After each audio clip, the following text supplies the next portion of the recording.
Hey, everybody. Dawn McGee, your nutrition evangelist here.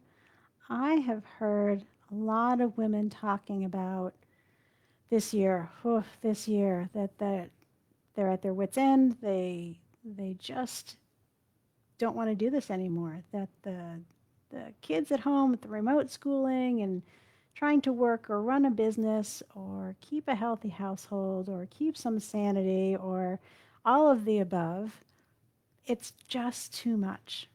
So, so today I'm talking about how to keep going and what you can do proactively about your health and your life and your sanity so that it doesn't feel like you're drowning every day. And the first thing I want everyone to do is stop and take a deep breath. Seriously, take a deep breath. If you can do that a couple of times a day, it'll help get you centered and back to being able to be a little bit more proactive instead of reactive to everything that's going on. Because I know it is a lot. It is a lot to handle. I am super lucky. I've got a 16-year-old who is pretty self sufficient in the scheme of things. And, we had a surprise yesterday. They've been back at school for a month. He's doing remote school today and tomorrow because of a possible case of COVID, and we're trying to roll with it. I am not going to pretend that everything was smooth and easy in our household this morning because it definitely was not. But I went downstairs, I did my workout, I came back a better human. He's in school, he's doing his work, we're all making it through. It won't always be pretty, that's for sure. So, what can you do to keep going? Take a breath. Take a couple of minutes for yourself. If you have little kids that you can't leave alone, that's cool. I'm going to say something that maybe none of my teacher friends are going to like, but it won't kill them to miss a day. If you need a break, pop them in the car, go for a drive, turn up some fun music, or give them their headphones and let them listen or watch to something on their own. And that way you can have a little bit of distance even while you're still with your kiddos. Um, so, for sure, take a little bit of time for yourself. See if you can get some fresh air, see if you can get moving.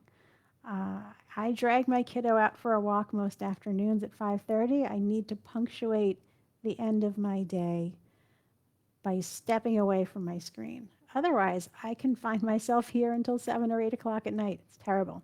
Today, it's Thursday, we're playing pickleball. I'm super excited that the weather is still warm enough, and today it is dry enough to do that. Getting moving always shifts my perspective. Sometimes you can't do that, and you just have to figure out how to shift your perspective anyway.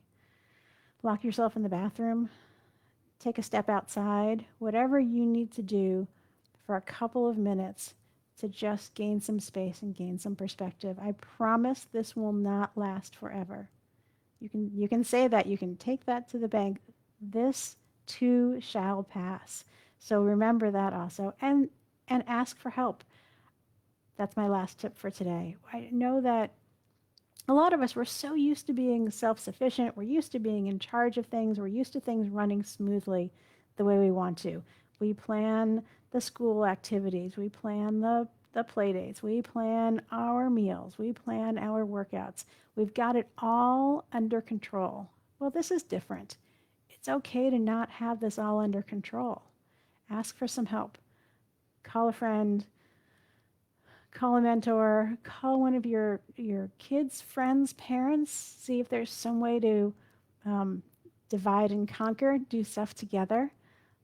Whatever it is, don't feel like you're in this alone. I'm always here to offer suggestions, to brainstorm on ways to stay healthy through this. Because the bottom line is this: if we can be proactive about our health, and that's our body and our brain, which includes our sanity these days, we're going to come out of this in better shape.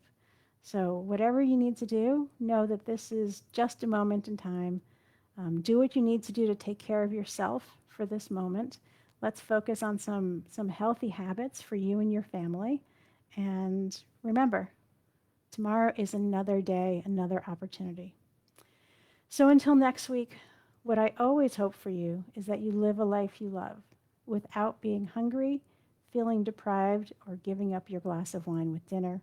If you would like to do some wine and food tasting, check out my posting on our Perfect Pairings event on October 30th. It's going to be a ton of fun. And yes, the kids can do it with you if you'd like. And pop any questions in the comments below. I will see you next week. Ciao.